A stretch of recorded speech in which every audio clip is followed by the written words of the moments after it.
Honey, aalis na ako. Malakas itong sabi sa kanya na siyang ikinalingon niya bigla.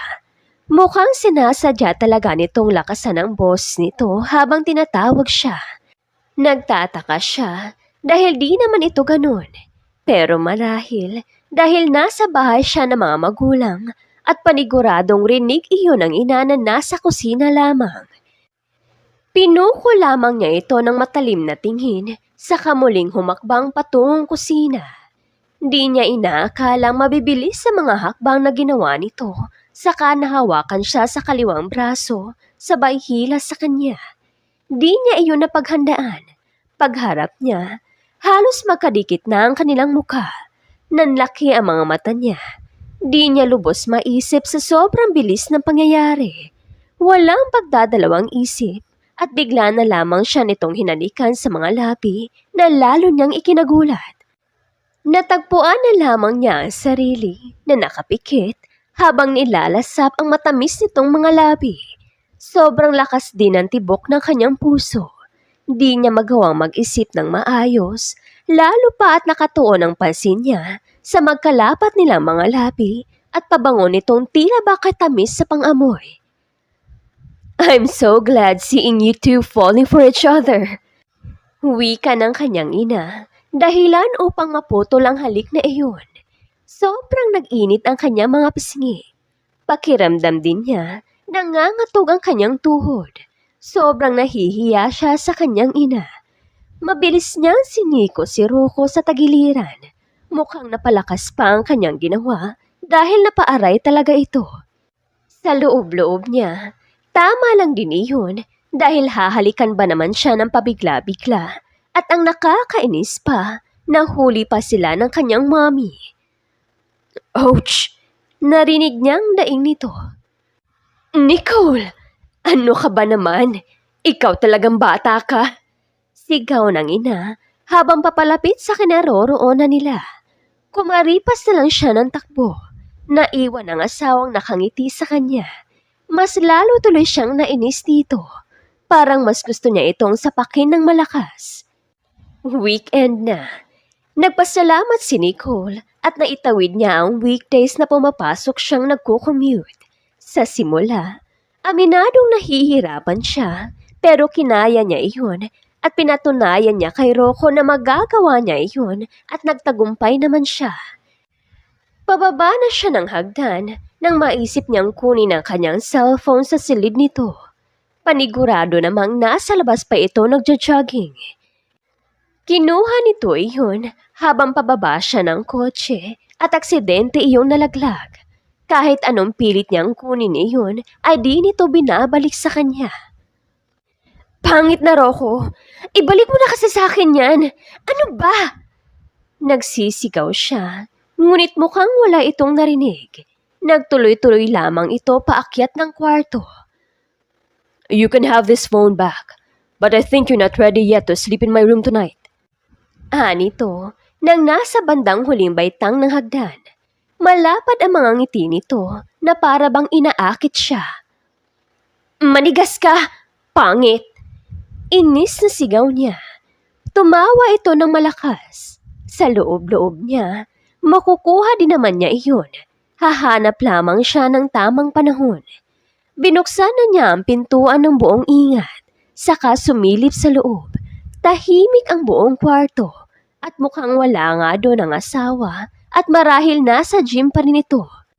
Pagkakataon na niyang mahanap ang kanyang sadya, nagsimula siyang maghanap sa maliit na mesa malapit sa kama nito, ngunit bigo siyang makita iyon. Sunod niyang hinalungkat ang mga organizer cabinet pero wala talaga siyang matagpuan. Kailangan niyang mahanap ang cellphone niya bago pa man bumalik ang asawa. Para tuloy siyang magnanakaw na takot maabutan ng may-ari ng bahay. Are you looking for this, honey? Napapitlag siya nang marinig ang pamilyar na boses. Pag-angat niya ng tingin, nakita niya ang asawa nakatayo sa pintuan ng bathroom. Bagong ligo at tanging tuwalya lamang ang takip sa pang-ibaba nito. Para bang nag-slow mo ang lahat, naanimoy bawat droplet na nagmumula sa basang buhok nito na pumapatak sa hubad na katawan ay tila ba kay sarap pagmasdan nito.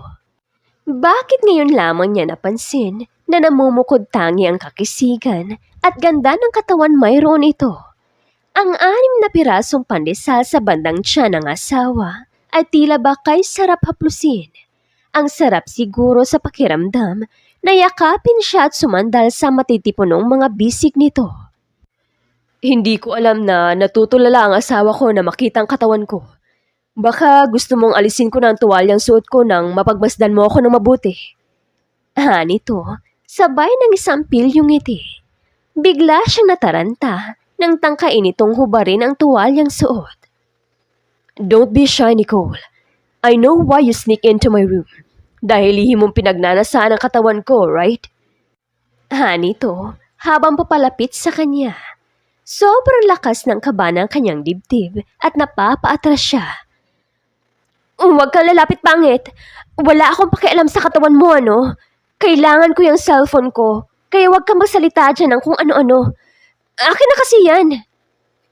Niya, napilit pinapalakas ang loob. Alam mong businessman ang asawa mo. Lahat ng bagay may interest. Dahil pag wala, lugi ako dyan.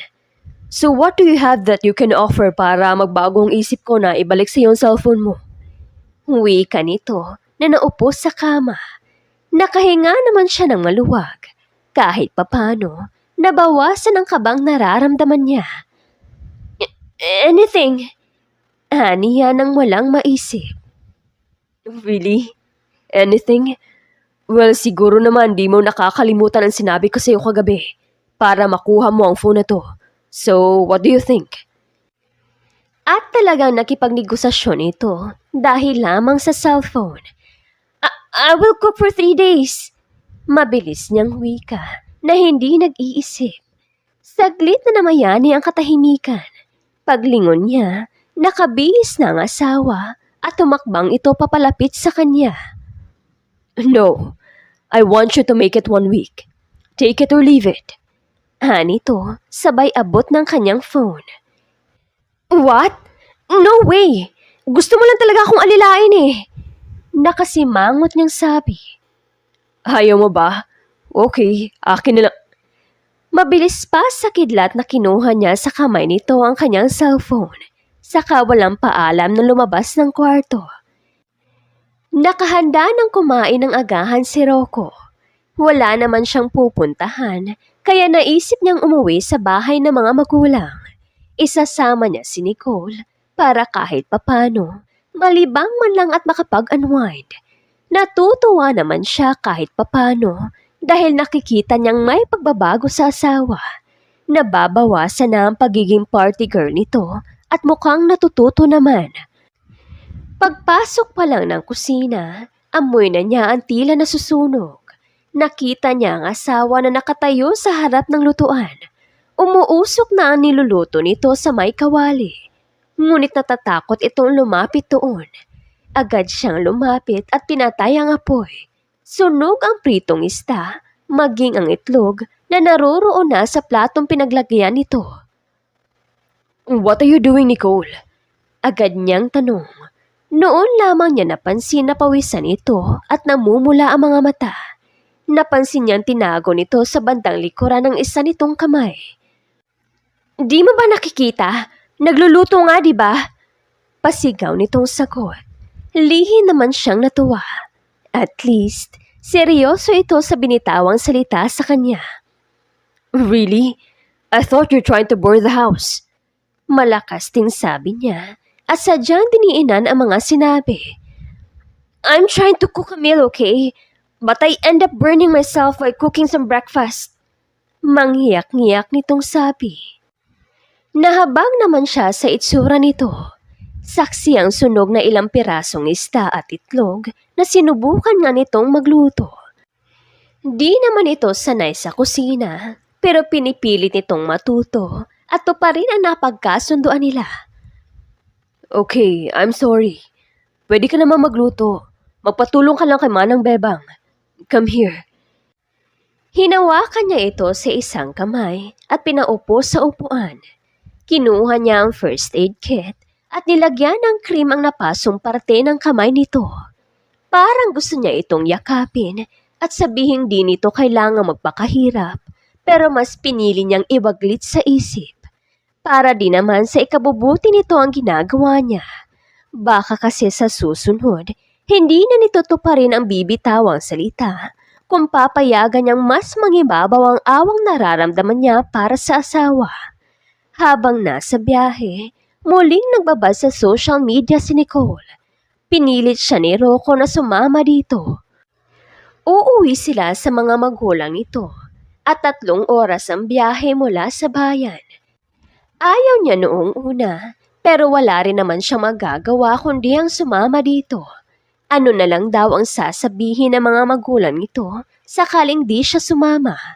Ang totoo, wala naman siyang pakialam. Bala kasi sana niyang gumimi kasama ang barkada. Matagal na rin kasi siyang hindi nakakasama sa mga lakad ng mga kaibigan niya. Pero nang sabihin nitong hindi na siya magluluto ng 5 araw, abay malaking bagay iyon. Kaya kahit pa gusto niyang sumama sa barkada, mas pinili niyang sumama dito. 2 araw lang naman sila doon at babalik din agad. Minsan nga, napapaisip siya kung bakit naging sunod-sunuran siya dito, gayong sanay naman siyang nakukuha ang lahat ng gusto. Pero simula noong pinag-commute siya, dahil nilabag niya ang sinabi nitong bawal siyang gumimik, parang nagkaroon siya ng takot na suwayin ito. Para bang obligado siyang sundin ang gusto nito kahit palabag sa kalooban niya. May natanggap siyang mensahe mula kay Kayla. Mga kuhang larawan na naman ni Rocco at kasama muli nito ang babaeng dati nang pinadala sa kanya ng kaibigan. She's my Aunt Lisa. Balita ko, magsasama raw silang aaten ng gala event na gaganapin 2 weeks from now. And girl, kabahan ka dahil may pagkaambisyosa itong auntie ko. Nito, sabay gigil emoji. So what? Ano naman pakialam ko? Kahit magsama pa silang dalawa. Reply niya. Di kami close. But girl, mukhang may balak agawin ang asawa mo. Maghihiwalay din naman daw kayo ni Rocco dahil hindi mo kayang ibigay ang pangangailangan ng asawa mo dahil bata ka pa. Walang ibang iniisip kundi sarili at barkada. Napatulala siya sa kanyang nabasa. Psst! Andyan ka pa? Say something. Okay, sinabi ko lang naman ang mga narinig ko. Nasa sayo na kung ano ang gagawin mo. Love lots, Nicole. Miss na kita. Lagi ka nalang wala sa mga lakad namin. Ini-stalk niya ang babaeng kasama ni Rocco. Isang businesswoman din at madalas nga nakakasama ng asawa sa mga gatherings at business events. Halos magkasing edad ito at base sa mga larawan, madalas kapito ko ito sa asawa. Sa isang iglap, para bang nabahala siya. Napapaisip siya sa dapat niyang gawin, lalo na nang makita ang mga post nito online. Parang totoong may pinabalak itong tapusin at paghiwalayin silang mag-asawa. Ano ba kasi ang dapat niyang gawin? Ngayon pa lang, naguguluhan na siya. Tinatanong niya ang sarili kung okay lang ba sa kanya sakaling mangyari ang bagay na iyon. Isang bahagi ng kanyang isip ang nagsasabing hindi iyon maaari dahil ang mag-asawa at nanumpa na magsasama sa hirap at ginhawa na tanging kamatayan lamang ang makakapaghiwalay sa 2 taong pinag-isa sa ngalan ng kasal. Naguguluhan siya, lalo pa at di naman niya maamin na mahal niya ito, pero isang bagay ang sigurado siya. Ayaw niyang mawala ito sa buhay niya. Di naman siya manhid para di kiligin sa mga ginagawa nito. Madalas pa nga niyang napapanaginipan ang halik nito na may pagkakataong gusto niyang maranasang muli. Ibang karisma ang dulot ng halik ni Rocco at aminado siyang nagagawa nitong guluhin ang isip niya. Di niya iyon naranasan sa naging una niyang relasyon. Kayla, tell me what to do. Chat niya sa kaibigan. Ano ba sa tingin mo ang dapat mong gawin upang mabaliw sa iyong asawa mo? Ewan, ipagluluto, aalagaan.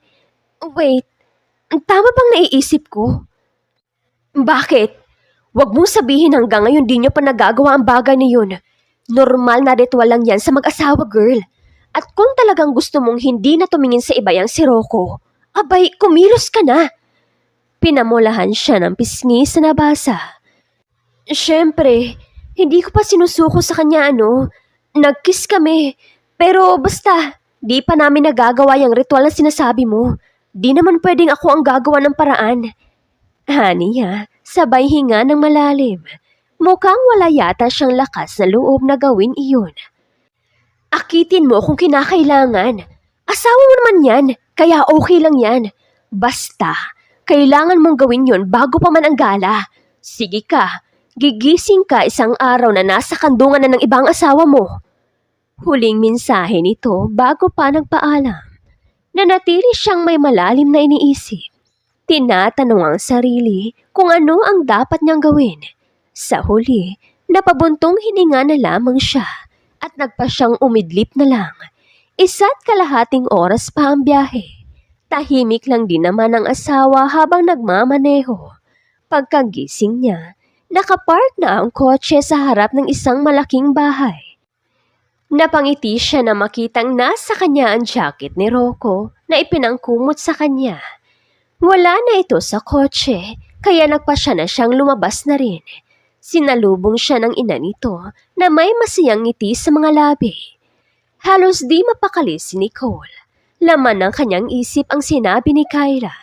Ngunit ang sabihin ng asawa na matutulog sila sa iisang kwarto ay mas lalo yatang di siya mapakali. Ayon dito, di naman alam ng mga magulang nito ang setup nila sa bahay nila. Kaya mas mabuting umano di malaman ng mga ito na magkahiwalay ang kanilang kwarto. Nakakahiya din naman sa sahig ito matutulog. Kawawa naman sa tagal ba ng biyahe nila. Pwede namang siya na lang ang nasa sahig. Tama, para di sila mailang pareho na matutulog sa iisang kwarto. Nakakapanibago naman kasi. I think kasya naman tayo sa kama. Kaya kahit malikot kang matulog, okay lang. Maluwag naman para sa ating dalawa. Nito nang pumasok na sa kwarto. Uy, hindi ako malikot, okay? Saka sa sahig na lang ako. Niya at kumuha na ng pangsapin. Ayan sis, tabi tayong matulog. Baka makita tayo ni mama na di tayo magkatabi. Ano na lang sasabihin nun? Nito, saka nagtungo na sa banyo bit-bit ang tuwalya. Inayos niya ang kama at nauna nang humiga. Kanina pa siya naka-shower at syempre, sinigurado niyang mabango siya. Di rin ito nagtagal sa banyo. Nakapadyama na ito at nakahanda na ring matulog. Nagsimula nang lumakas ang kabog ng kanyang dibdib. Na kanina lang, di iyon ganun kalakas. Bahala na. Di naman siguro ito gagawa ng isang bagay na papersahin siya. Namayani ang katahimikan. Pareho silang nakatalikod sa isa't isa. Rocco, may pinatulog ka na bang babae dito sa kama mo? Wala sa loob niyang tanong. Bagay na pinagsisisihan din niya pagkatapos dahil mas lalo yatang naging tahimik ito. Sa pagkakaalala ko, wala pa naman. Ikaw pa lang. Bakit mo naman naitanong? Nito. Naramdaman niyang nag-iba ito ng posisyon sa pagkakahiga. Wala lang. Naisip ko lang na masyadong malaki ang kama mo para sa isang tao lang. May gusto pala akong itanong. Kilala mo ba si Elisa? Niya. Kinakabahan siya sa magiging sagot nito sa kanya. She's just a close friend. Matulog ka na. I know pagod ka sa biyahe. Nito, nahalatang may ayaw pag-usapan. May kung anong kirot sa bahagi ng kanyang puso. Di kaya, may gusto na rin ito sa babaeng iyon. Gusto niya itong tanungin, ngunit natatakot siya sa maaaring sagot nito. Kaya sa huli, nagpasya siyang tumahimik na lang at pumikit na. Baka sakaling mawala din ang kirot na nararamdaman niya sa bahagi ng kanyang puso. Close friend, kaya pala kapit ko sa iyong babaeng yun. Ay, kainis. Sa loob-loob niya. Nagpupuyos ang kanyang damdamin sa naging sagot nito. Para lang din inamin ito na hindi malabong makagusto ito sa babae kahit pa siya ang asawa. Naiinis na napabuntong hininga siya. Di niya maintindihan ang sarili. Bakit ba siya biglang nagkakaganon? Dati, wala naman siyang pakialam kahit sino pang babae ang makakasama nito. Bakit ngayon, apektado siya at di mapakali, lalo na nang marinig ang sagot ng asawa. Kanina pagising ang ulirat ni Rocco, pero hindi siya bumangon. Paano kasi? Nakaunan sa bisig niya ang asawang mahimbing pa rin na natutulog na nakaharap sa kanya. Malaya niyang pinagmasdan ang magandang mukha nito. Ang mahahabang pilik mata, matangos na ilong at ang mapupulang mga labi na di niya mapigilan ang sariling halikan ito sa tuwing natutokso siya. Di niya napapansin ang mga araw na nagdaan na mas napapalapit siya sa asawa at di niya mapigilan ang sariling muling pagnasaan ng mga labi nito. Gusto niyang lagi itong nakakasama. Halos madaliin niya ang araw kung nasa kumpanya siya. Excited siyang umuwi. Masaya siya sa nakikitang pagbabago nito. At ngayon, habang pinagmamasdan ng maamo nitong mukha, parang gusto niya itong haplusin. Di siya magsasawang pagmasdan ito. Nakayaka pa ito sa kanya. Parang gusto niyang manatili sila sa ganong posisyon. Nagkunwari siyang natutulog nang bigla itong gumalaw. Napayakap siya sa bewang nito. Naramdaman niyang mas lalong humigpit ang pagkakayakap nito sa kanya. Sobrang lapit na talaga ng kanilang mukha. Ilang sandali pa, nag-angat ito ng tingin. Ramdam niyang buong ingat nitong tinanggal ang pagkakayakap nito sa kanyang katawan. Tinangkarin nitong alisin ang kamay niya na nasa bewang nito. Noon na siya nagdilat ng mga mata. Sobrang lapit ng kanilang mukha. Halos magkadikit na ang kanilang ilong. What are you doing? Basag ang boses nitong tanong habang nanlaki ang mga mata sa sobrang lapit nilang dalawa. Ang ganda ng mga mata mo, Nicole. Tanging sambit niya. Nagtama ang kanilang mga mata. Ngunit para bang di niya kayang pigilin ang pwerasang nangingibabaw sa puso niya. Sa isang iglap, naglapat ang kanilang mga labi. Para bang tumigil ang sandaling, dinig na dinig niya ang kabog na kanilang dibdib. Mas lalong lumalim ang tagpong iyon nang maramdamang tinutugon ng asawa ang halik na sinimulan niya. Kapos sila humihingal ng pakawalan niya ang mga labi nito. Isang matamis na ngiti ang kanyang nakita sa mga labi nitong namumula. Nasa ibabaw siya nito. Muli niyang ginawaran ng isang masuyong halik ang mga labi nito bago pa man tuluyang bumangon. Kitang-kita niya kung paano ito pinamulahan ng pisngi. Halos magtatalon si Nicole nang maiwan siyang mag-isa. First step iyon sa kanyang binabalak. Hindi yata siya papayag na basta nalang aagawin ito ng ibang babae. Kaya konting practice pa, papasaan din at magagawa niya ring gampanan ang role niya bilang asawa. Ngayon pa lang, kinakabahan na siya. Paano kung dumating ang panahon na isa sa katuparan na niya ang balak na pang-aakit dito, pero hindi bibenta sa asawa ang kanyang gagawin? Baka mapahiya lamang siya. Pero bahala na. Sisiguraduhin na lang niyang hindi na ito magdadalawang isip pa sakaling makita nito ang kanyang kaseksihan. Lihim siyang napangiti. Wala naman siyang ginusto na hindi nakukuha, kaya sigurado siyang magtatagumpay din siya. Hinawakan niya ang mga labing kanina lang sakop ng asawa. I'm looking forward na marinig ang balitang pinagbubuntis mo ang magiging Little Rocco, iha. Halos mabilaukan si Nicole nang marinig ang biglang sinabi ng ina ni Rocco. Mama, dadating din po tayo dyan. Huwag naman nating madaliin ang mga bagay, okay? Hani ng asawa habang ang mga mata ay nakatingin sa kanya. Humihingi ng konting pag-unawa. Yeah, Mama. Tama po si Rocco. Darating din po ang tamang time for that. Nahihiyang sagot niya na di makatingin sa asawa. Nababasa niya sa mga mata ang mga tanong kung totoo ba ang sagot niya sa ina o sinabi lamang niya iyon. That's good to hear. Sigurado matatagalan pa bago naman kayo makabalik dito. Anak, tandaan mong huwag pa na isubsob sa trabaho. Dapat balanse ang panahon mo kay Nicole at sa kumpanya. Paalala naman ng ina nito na tila ba kay sarap sa tenga na marinig iyon. Yes, Mama. Tatandaan ko yan palagi. Nito at itinuon na ang atensyon sa pagkain. Balik sa normal ang lahat na makauwi na silang dalawa sa bahay. Magkahiwalay ang kwarto. Kaya naman, kahit kanina pa nakahiga si Nicole, adi pa rin siya makatulog. Lumalalim na ang gabi. Lumabas siya ng silid at plano magpahangin sa teres. Ngunit napadaan siya sa silid ng asawa. May kausap ito sa cellphone. Nauulinagan niyang masaya itong nakipag-usap. Naintriga siya kung sino. Tiyempo naman binanggit ito ang pangalan ng kausap. Parang pinunit ang puso niya nang marinig ang pangalang Elisa. Sa 2 araw at gabing magkasama silang dalawa, halos wala siyang pagsidla ng tuwa.